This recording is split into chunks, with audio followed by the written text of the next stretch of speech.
Island of the Blue Dolphins. Chapter 9. Many years before, 2 whales had washed up on the sandpits. Most of the bones had been taken away to make ornaments, but ribs were still there, half buried in the sand. These I used in making the fence. One by one I dug them up and carried them to the headland. They were long and curved, and when I had scooped out holes and set them in the earth they stood taller than I did. I put the ribs together with their edges almost touching, and standing so that they curved outward, which made them impossible to climb. Between them I wove many strands of bulk kelp, which shrinks as it dries and pulls very tight. I would have used seal sinew to bind the ribs together, for this is stronger than kelp, but wild animals like it and soon would have gnawed the fence down. Much time went into its building. It would have taken me longer except that the rock made one end of the fence and part of a side. For a place to go in and out, I dug a hole under the fence just wide and deep enough to crawl through. The bottom and sides I lined with stones.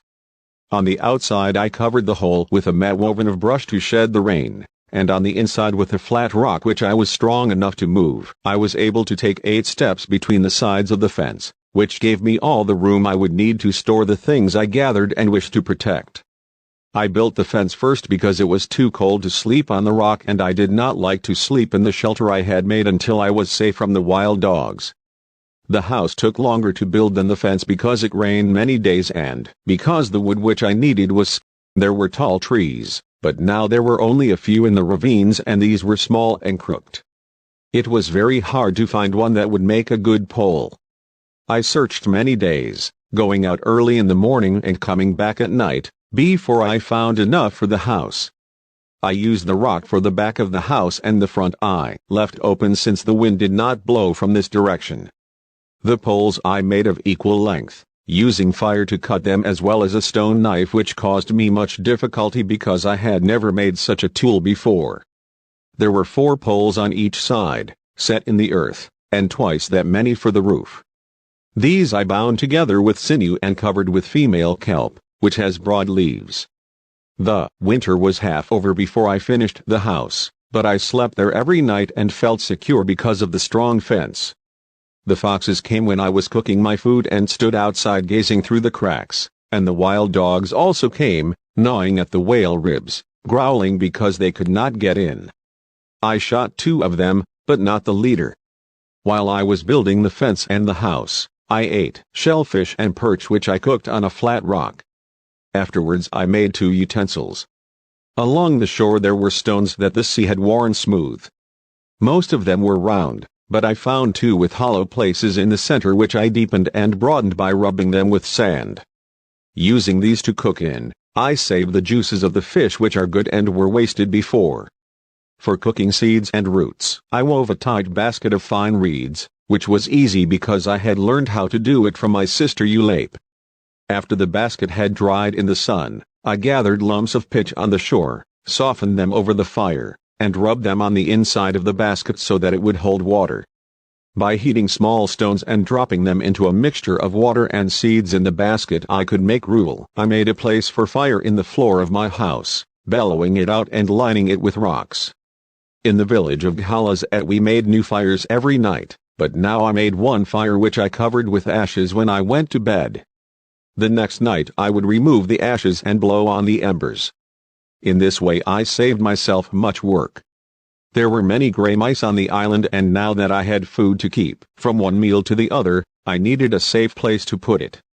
On the face of the rock, which was the back wall of my house, were several cracks as high as my shoulder. These I cut out and smoothed to make shelves where I could store my food and the mice could not reach it. By the time winter was over and grass began to show green on the hills my house was comfortable. I was sheltered from the wind and rain and prowling animals. I could cook anything I wished to eat. Everything I wanted was there at hand. It was now time to make plans for getting rid of the wild dogs which had killed my brother and would kill me should they ever come upon me unarmed.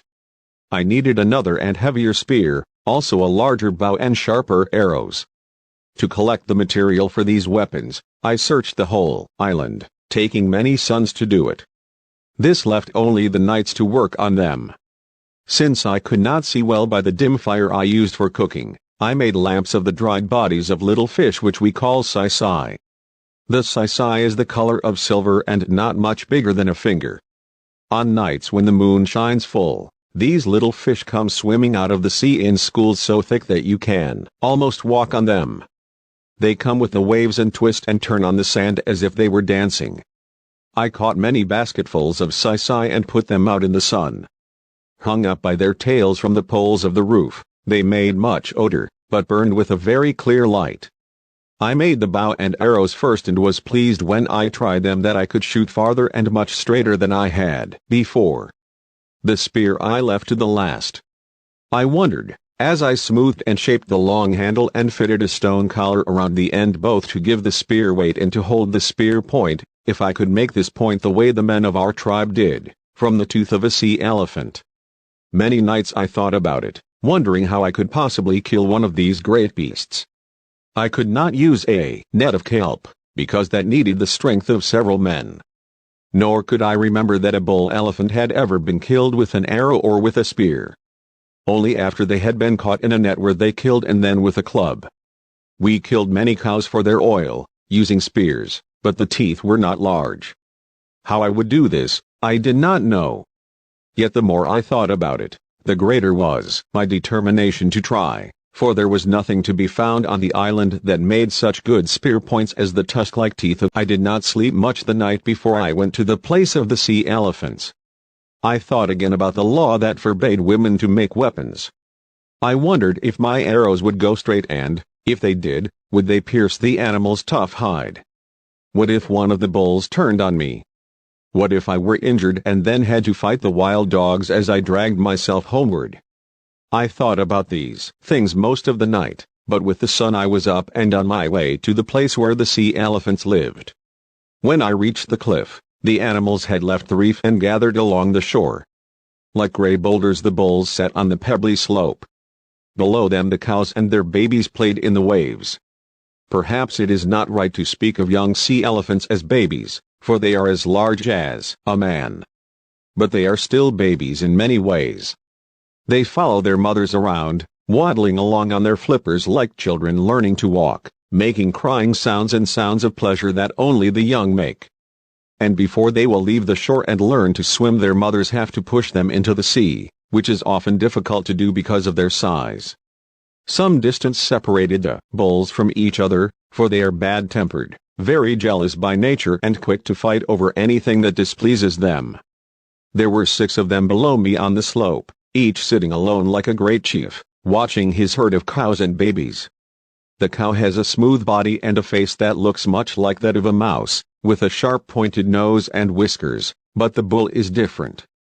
His nose has a large hump on it which hangs down over his mouth. His skin is rough and looks like wet earth that has dried in the sun and cracked. He is an ugly animal. From the top of the cliff I looked down at each of the sea elephants and tried to choose the smallest of the 6. They were all the same size save one, which was the farthest from me and partly hidden by a rock. He was about half as large as the others, a young bull.